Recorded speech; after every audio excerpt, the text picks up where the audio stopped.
નમસ્કાર. આપણે દરરોજ ધંધો, વ્યવસાય અને રોજગાર જેવા શબ્દો સાંભળતા હોઈએ છીએ. પણ શું આપણે ખરેખર જાણીએ છીએ કે આ ત્રણેયમાં મૂળભૂત ફરક શું છે? ચાલો, આજે આપણે આ જ ગૂંચવણને ઉકેલીએ અને એકદમ સરળ ભાષામાં સમજીએ કે આ ત્રણેય રસ્તા એકબીજાથી કેવી રીતે અલગ પડે છે. આપણે બધા આ શબ્દોનો ઉપયોગ તો કરીએ જ છીએ, પણ ક્યારેય વિચાર્યું છે કે એક ડૉક્ટરને આપણે વ્યવસાયી કેમ કહીએ અને દુકાનદારને ધંધાર્થી, અથવા તો એક કંપનીના મેનેજરને કર્મચારી કેમ ગણીએ?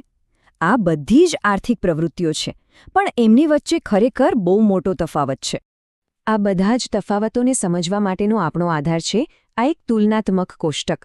આપણે આ કોષ્ટકના દરેક મુદ્દાને એક પછી એક વિગતવાર સમજીશું, એટલે બધી જ બાબતો એકદમ સ્પષ્ટ થઈ જશે. આમ તો આ ત્રણેયનો મુખ્ય હેતુ એક જ છે: આજીવિકા મેળવવી, એટલે કે પૈસા કમાવા. પણ આ ધ્યેય સુધી પહોંચવાના રસ્તા બિલકુલ અલગ અલગ છે. ચાલો જોઈએ કે આ મુસાફરી કેવી રીતે જુદી પડે છે. તો સૌથી પહેલાં આપણે વાત કરીએ કામના સ્વરૂપની અને એ માટે જરૂરી લાયકાતની. એટલે કે આ ત્રણેયમાં ખરેખર શું કામ કરવામાં આવે છે અને તેને શરૂ કરવા માટે શું જોઈએ? અહીં જુઓ, ધંધામાં શું હોય છે? ગ્રાહકોને વસ્તુઓ અને સેવાઓ પૂરી પાડવામાં આવે છે.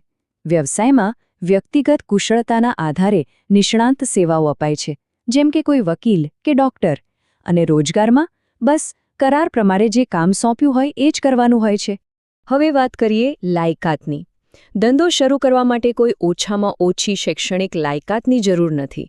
પણ હા, વ્યવસાય માટે તો ચોક્કસ ટ્રેનિંગ, જ્ઞાન અને આવડત વગર ચાલે જ નહીં. અને રોજગારમાં જેવી નોકરી હોય એ પ્રમાણે લાયકાત જરૂરી બને છે. તો સારાંશ એ છે કે ધંધો ચાલે છે એક વિચાર પર, વ્યવસાય ચાલે છે ખાસ તાલીમ પર, અને રોજગાર ચાલે છે તમારી કુશળતા પર. આ જ એમની વચ્ચેનો પાયાનો તફાવત છે. ચાલો હવે આવીએ સૌથી રસપ્રદ વાત પર, એટલે કે પૈસાની વાત પર. આ ત્રણેય રસ્તાઓમાં કામના બદલામાં શું મળે છે અને તેને શરૂ કરવા માટે કેટલું રોકાણ કરવું પડે છે? કામના બદલામાં જે વળતર મળે છે ને, એના નામ પણ અલગ અલગ છે. ધંધામાં જે મળે એને નફો કહેવાય છે, વ્યવસાયીને તેની સેવાઓ માટે ફી મળે છે, અને કર્મચારીને તેના કામ માટે મળે છે પગાર અથવા મજૂરી. નફો એટલે શું? ધંધામાં બધા જ ખર્ચા કાઢ્યા પછી જે નાણાકીય લાભ વધે એ. આની ખાસ વાત એ છે કે એની કોઈ ગેરંટી નથી. ક્યારેક બહુ વધારે હોય તો ક્યારેક ઓછો, અને ક્યારેક તો નુકસાન પણ થઈ શકે છે. ફી એ વળતર છે જે કોઈ પ્રોફેશનલને એની ખાસ સેવાઓ આપવા બદલ મળે છે, જેમ કે ડૉક્ટરની કન્સલ્ટેશન ફી હોય કે પછી કોઈ વકીલની કેસ લડવાની ફી. અને પગાર એ તો એક નક્કી કરેલી અને નિયમિત મળતી રકમ છે જે કર્મચારીને એના કામ માટે મળે છે. આ સામાન્ય રીતે ફિક્સ હોવાથી એમાં સુરક્ષાનું તત્વ વધારે હોય છે. હવે મૂડીની જરૂરિયાત પર નજર કરીએ. ધંધાના પ્રકાર અને એના કદ પ્રમાણે મૂડી જોઈએ, જે ઘણીવાર મોટી રકમ હોય છે. વ્યવસાયમાં શરૂઆતમાં સ્થાપના માટે મર્યાદિત મૂડીની જરૂર પડે, જ્યારે રોજગારમાં કોઈ મૂડીની જરૂર જ નથી. આ ચાર્ટ એકદમ સ્પષ્ટ રીતે બતાવે છે કે નાણાકીય રોકાણમાં કેટલો મોટો તફાવત છે. ધંધા માટે સૌથી વધુ, વ્યવસાય માટે મધ્યમ અને રોજગાર માટે તો શૂન્ય મૂડીરોકાણ. હવે વાત કરીએ જોખમ અને નિયમોની. દરેક રસ્તામાં કેટલું રિસ્ક રહેલું છે અને કયા નિયમો પાળવા પડે છે, આ પણ એક બહુ મહત્વનો મુદ્દો છે. જોખમની વાત કરીએ તો ધંધામાં સૌથી વધુ ઉતાર ચડાવ હોય છે, કારણ કે નફો ક્યારેય નક્કી નથી હોતો. વ્યવસાયમાં જોખમ ઓછું છે, કારણ કે ફી લગભગ નિયમિત રીતે મળતી રહે છે. અને રોજગાર?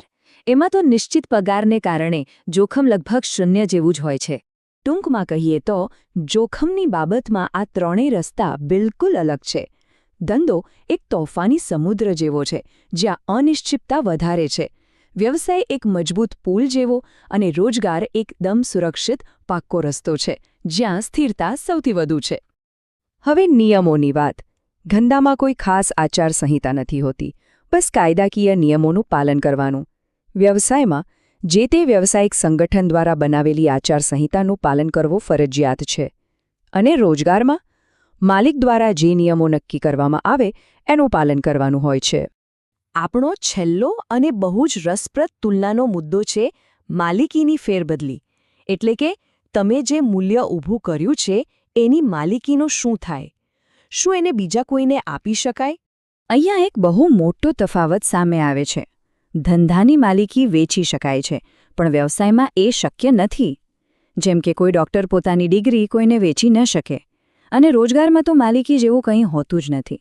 તો આનો સીધો અર્થ એ થયો કે ધંધો એક એવી સંપત્તિ છે જે બનાવીને બીજાને આપી શકાય છે, જ્યારે વ્યવસાય અને રોજગારમાં તમારું મૂલ્ય તમારી વ્યક્તિગત કુશળતા અને હાજરી સાથે જ જોડાયેલું રહે છે.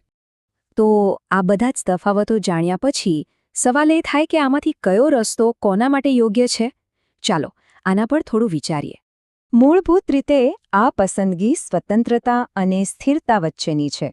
ધંધા અને વ્યવસાયમાં વધુ આઝાદી અને વધારે કમાણીની સંભાવના છે, પણ સાથે સાથે જોખમ પણ છે. બીજી બાજુ રોજગાર વધુ સુરક્ષા અને ઓછું નાણાકીય જોખમ આપે છે, પણ એમાં સ્વતંત્રતા ઓછી હોય છે. અને અંતે આ પ્રશ્ન દરેકે પોતાની જાતને પૂછવાનો છે. આ તફાવતોને સમજ્યા પછી શું કારકિર્દીના નિર્ણયોને એક નવી દ્રષ્ટિથી જોઈ શકાય છે? કોની ક્ષમતાઓ કેવી છે? જોખમ લેવાની હિંમત કેટલી છે? અને જીવનના લક્ષ્યો શું છે? એના આધારે જ કયો માર્ગ શ્રેષ્ઠ છે તે નક્કી કરી શકાય. આના પર વિચાર જરૂર કરજો.